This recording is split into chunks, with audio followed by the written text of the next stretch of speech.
Coming to you live from the IYFA stream over on Twitch and Kick. What up? Here's another Drinker React. And if you're not here, you are missing out on the adventure. And yeah, also swear. But yeah, we're gonna react to the Drinker because I absolutely, figuratively, but also I totally would literally gobble this dude's knob. Oh, how times have changed. 4 years ago, the original Captain Marvel catapulted its protagonist into an MCU at the very peak of its popularity and influence, where every single movie they churned out was a guaranteed smash hit. Captain Marvel herself was widely tipped to become the next Tony Stark, the new face of the brand, the character that was going to lead Marvel into the next decade and possibly beyond. But it turns out a lot can happen in 4 years. I was waiting for him. Is now I was like, where's he gonna? I knew something like that was gonna come up. a faltering and tarnished brand with a string of failed movies and TV shows in its wake, increasingly alienated from its own fan base and openly mocked and ridiculed by a mainstream media that now smells blood in the water. While Captain Marvel herself has become kind of a sad, embarrassing mistake, ostracized from the rest of the MCU and restricted to a handful of meaningless cameos to remind people that she even still exists. Right. As the years went by, I don't know, Mama. Is it Greta? Yeah. the contractually obligated sequel was repeatedly delayed, rewritten, reshot, and dogged by rumours of problems on set, conflicts with the studio, and trailers that desperately tried every trick in the book to generate some kind of interest in this movie. But just like a giant post-kebab turd, failed. Marvel could only hold it in for so long before... Oh no. Yeah. Yeah. Damn. I can kind of see it. When you compare them. They do favor. When you You get say- compared. You say only missing the attitude. Oh no, not missing the attitude. Oh no, not at all. Not even remotely. They're just as dislikable. Yeah. If anything, I dislike Brie more because she doesn't have the excuse of being autistic. She's just an insufferable hag. it finally had to be squeezed out into the worlds. Jeez. Every time I see it, I'm just like, ugh. No. Ugh. I remember when you first saw it. You were like, yeah. Dude, that is the smile of a demon, I bro. know. You were like, what is this? Finally and had then to you be started squeezed out laughing. into the You worlds. couldn't stop. You were like, I'm laughing because otherwise I would be crying. Look at it. Right. Look at it. It's so forced and unnatural. And it's like, dude, this made it. Like, The actress did it. First of all, the actress did that. Then the entire crew saw it. Then they filmed it. yeah. Then they edited it. Then it went through the review process. And then everyone said, yep, good enough. It's like, Approved that. yeah. Right, there you go.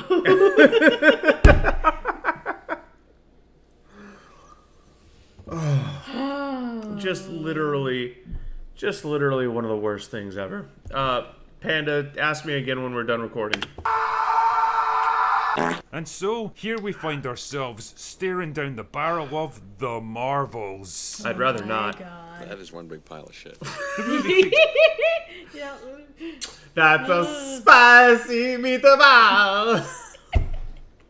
off with generic space wizard lady who digs up a magical bullshit bangle from a random planet somewhere, which turns out to be the counterpart to the other magical bullshit bangle used by Kamala Khan. You know her, don't you? Oh wait, you don't. That's probably because she's a character from an obscure Disney Plus show that nobody watched. Speaking of obscure characters from Disney Big Plus surprise, shows that big nobody shock. watched, Monica Rambeau is now working as an astronaut for Saber, and she's got the power to go flumpy and pass through solid objects after getting a spell cast on her by Scarlet Witch. Fuck me, this is getting convoluted already. Anyway, the system of magical bullshit space portals that everyone apparently uses to traverse the universe are starting to act kinda weird, so the hollowed out shell that was once Nick Fury sends Captain Marvel to investigate. And wouldn't you know it, Monica Rambeau I love that comment from Grumble.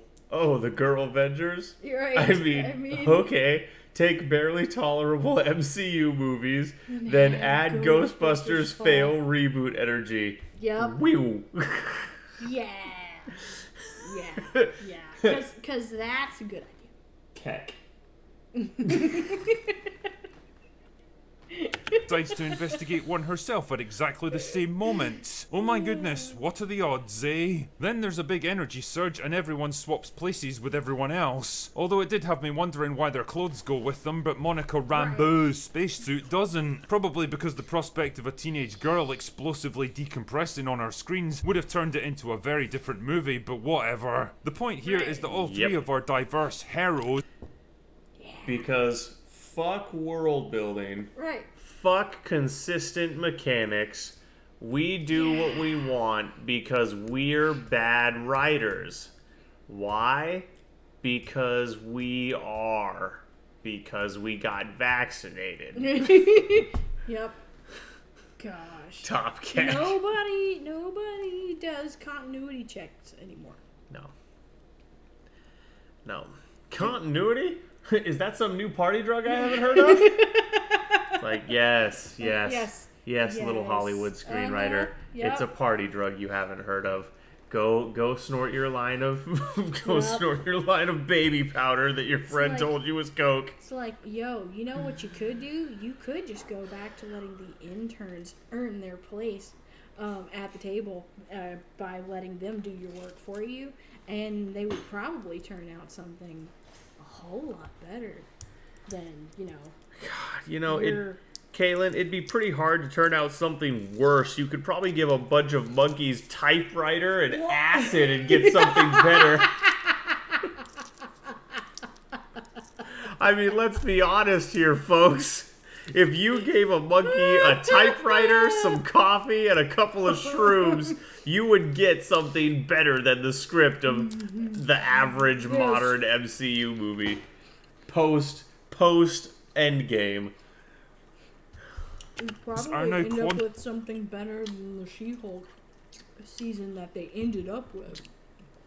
I think that's a given. I could eat alphabet soup and shit a better thing than She-Hulk.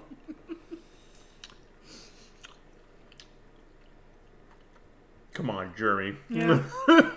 entangled, so if two of them happen to use their powers at the same time, they'll magically swap places. Well, when it's convenient to the plot, at least. Why does this happen? Don't know. Before Thanksgiving makes me think of this. Oh my gosh. Just consume product and then get excited for next product. Anyway, much hilarity ensues before the three of them figure out that all of this is being orchestrated by generic space wizard lady, who's actually a Kree fighting to save her homeworld from extinction after Captain Marvel triggered a destructive civil war by destroying the AI that was keeping... She's a Kree. Because don't you know, the Kree are black now. Right, yeah. Everything running. Oh god, She-Hulk. I would watch that show while buzzed, and not even weed could make that shit good. Yeah. That's when you know it's bad. Mm-hmm. Yes. That is correct, Grumble. And that also caused their son to die The Kree are all blue. out somehow, because civil wars are well known for that sort of thing. It's like, Hang on. why couldn't we have kept them blue? from extinction after Captain Marvel triggered a destructive civil war by destroying the AI that was keeping everything running. And that also caused their son to die out somehow, because civil wars are well known for that sort of thing. Fuck me, who wrote this nonsense? Oh yeah, and the more she messes with the magical bullshit bangles, the more damage it does to the magical jump point network, ultimately threatening to tear apart the fabric of reality itself. Oh my goodness, another Marvel movie about a giant scary space portal that has to be closed before it destroys the entire universe. Truly, their imagination knows no bounds. It's like, okay, all right, look, I'm gonna actually flex my writer's muscles here and tell you here is the crux of the issue with the MCU. He just hinted on it, but we're gonna dive a little deeper. You've already done the giant sky laser thing. You've done world level scenario, universe level scenario several times now. It's played out. Now you need to refocus into character level interest. Make the audience fall in love with a character and have a deeply personal conflict be the center focus of the movie. And that would actually get people reinvested. But they're not going to do that because they think, oh, we have to keep escalating because no one knows how to de-escalate stakes while keeping story interest anymore because they all suck. But also, doing deep character interest storylines requires empathy. And when you're a bunch of narcissists, that's mentally impossible. Vaccinated narcissists. It's like a double whammy for stupidity. Right. It's like, look, I do not fear the artificial intelligence coming in and messing with things creatively. I have an issue with the natural stupidity, which that's already been an issue for very. Elon's AI could write a better movie than Marvel writers these days. So the three diverse women have to learn to work together to stop generic space wizard lady from destroying the multiverse or something, while Nick Fury contends with an outbreak of alien cats on his space station. And then they seal the portal, but oh no, Monica Rambeau gets stuck on the other side in a different Rambeau reality, Right. where Beast from X-Men shows up for some reason, and her mum that most people forgot even existed is apparently still alive. No way! And that's it, that's the plot for the Marvels. After all the rewrites and the reshoots and the having to go back and do more of those and delay the coming out of the movie because the plot was not cohesive enough. And this is what we got after all the revisions. Yep. I'm also morbidly curious to see how terrible it was before. You would have more coherent storyline doing a staring contest with the frog on the cupcake in my mind. Oh, yeah. You know when you bump into some asshole who But alas, not to be. The fuck does Beast have to do with this? Right, exactly. made life miserable in high school that you haven't seen in like 10 years, and you notice they're wearing faded jeans and a sweat-stained t-shirt, they've gained 50 pounds and smell vaguely of cheap booze and stale urine, you might have imagined you'd feel some kind of satisfaction in the knowledge they've failed so spectacularly, but instead all you experience is a lingering sense of sadness and pity. Well, that's kind of how I felt watching the Marvels. It's 105 minutes of absolute directionless, passionless, unfunny cringe, awkwardly chopped and spliced together from what I assume was once a much longer cut, and shuffling embarrassingly onto the screen like even it knew how shit it was and just wanted to get the whole painful experience over with as quickly as possible. And in a lot of ways, it really wasn't the film I imagined. I expected some defiant last stand against the armies of haters just waiting for it to fail, a production bloated by ego and consumed by bitterness, well aware of its impossible position and determined to go out guns blazing. Instead, what we got was a weirdly small, unambitious, almost apologetic kind of film, half-heartedly going through all the old Marvel tropes but knowing how trite and predictable they've become. A film made by a studio that's lost its confidence, lost its magic, lost its way. I mean, on the plus side, the obnoxious preoccupation with tearing down some imagined patriarchy and proving how Captain Marvel could do everything better than the boys that blight. Actually, I take that back, because this suffers from, you know, the whole hammering home the message BS. Welcome in, Minas. A lot of that comes from the fact that they are too inside their own heads. So, one of the most important principles of writing 101 is get out of your head. So, the furthest they can travel outside of their own minds. So, losing their minds would actually do them some good. I guess I'm just an exception to the rule then. The first movie is more or less absent here. I never got the sense that the film was trying to push any particular agenda or preach to me about social or political issues, so that makes a nice change from Marvel. You've got to do better, Senator. You've got to step up.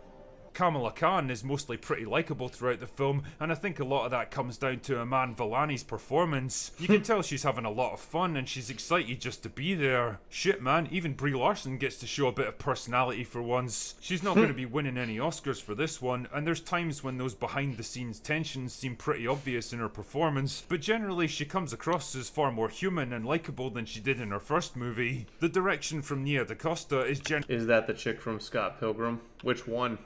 Generally competent enough, apart from some truly reprehensible CGI that probably wasn't her fault, and one or two It probably wasn't her fault. But I want to also, watch the X-Men again. Well, now I know what they changed directors No, I don't think Brie Larson was in Scott Pilgrim. before all the reshoots.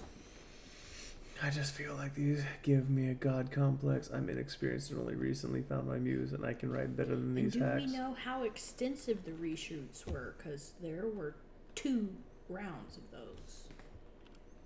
of the early fight scenes with constantly switching characters actually border on fun and imaginative, but the problem is they're overshadowed by the movie's massive writing and editing flaws. The character swapping thing was clearly a response to Captain Marvel being overpowered as fuck and needing some way of limiting her abilities, which really smacks of a problem that they created for themselves. You guys chose to make her into Superman without the kryptonite, and now you're having to concoct bullshit reasons why she can't just fix every problem instantly. Nick Fury might— And there would have been a simple problem fixer there that would have actually canonically made sense, because the Kree are a super advanced civilization. They concocted some bullshit device that took away some of her, or all of her power. Right. Much more plausible, and then you wouldn't have had to deal with the convoluted swap placing bullshit. Right. Swap placing. God, Swap placing. this movie is so retarded that just watching a review of it is making me retarded. You dyslexia. might as well not even be in this film because it feels like his subplot is completely disconnected from everything else. If you haven't watched Secret Invasion, then you're probably gonna have no fucking clue what's even happening here. I mean, really, he basically stopped being Nick Fury the moment he got his eye scratched out by a fucking cat. Right.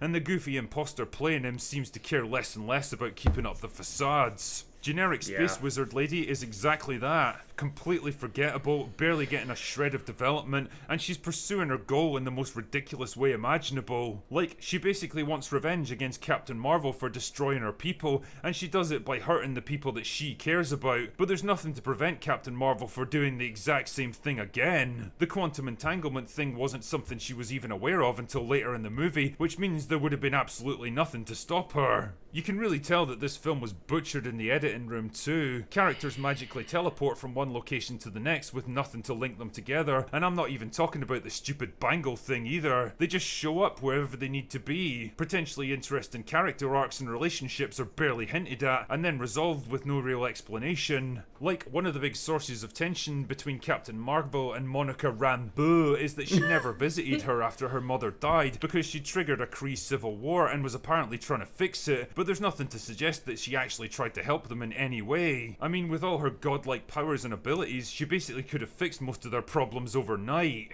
Or for example, imagine if Kamala Khan realised the woman she'd looked up to as a hero was actually a bit of a monster responsible for millions of deaths. What might that do to their relationship and her perception of her? Would it trigger a crisis of confidence? Maybe teach her to rely more on herself than putting others on unrealistic pedestals? Fuck knows, because the plot barely even addresses stuff like... Right. It's like, oh my, we could And have see? actually gotten a character arc there. That's borderline worth putting on the called it board, because this is what I was talking about earlier. Yeah. Adding character level depth to the story. Drinker, me and you think a lot alike. But see, you know, they don't do what? the character thing because, well, it's like what George R.R. Martin talks about all the time. Empathy. If you are highly empathetic as a writer, you are automatically going to add things in that are more character-centric. They're not necessarily going to take over the entire story, but they're going to be there. And if you don't have a very empathetic writer, aka someone who's not capable of being a very good one, sorry, you're not. They, you know, don't put those things in there. I bother with that kind of thing when you can have an excruciating song and dance sequence that goes on forever and serves absolutely no purpose to the story, or an entire subplot about space cats eating people. All of it is nothing but a ridiculous conglomeration of absolute nonsense thrown together by a studio that's completely lost confidence in its own work, and in some ways, it really feels like the end of an era. It's almost certainly the end for Brie Larson as Captain Marvel, who's made no secret of her dissatisfaction with the character and seems pretty reluctant to play her again. And to be honest, I don't blame her one bit. She's in her mid-30s now, and those prime opportunities are going to start drying up before too long. And really, I can't imagine she needs or wants the hassle of playing a character like this anymore. But more than that, it feels like the tired and played out end of the entire Marvel formula. The bloated budgets, the heavy CGI, the quippy self-referential humour, the sky portals, and the armies of disposable bad guys. It's all become so tedious and boring and predictable that people aren't even angry anymore. They just don't care. The original Captain Marvel was a divisive movie that inspired debate and controversy, but this one falls victim... Controversy.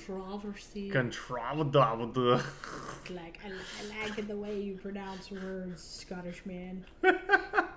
Scottish man, you pronouncing the words funny. Have another pint.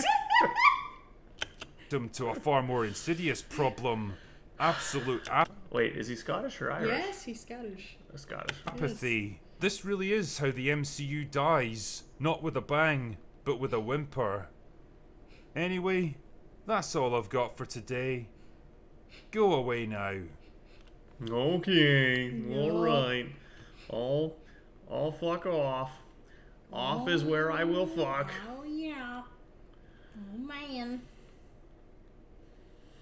Nobody cares about the Hunger Games. Nope. Oh, No, man. the trailers are atrocious. I'm gonna have to watch that. Chris, I know. Alright. Jeez. Well, Drinker, thank you for telling me what movies I should bother seeing. Yes.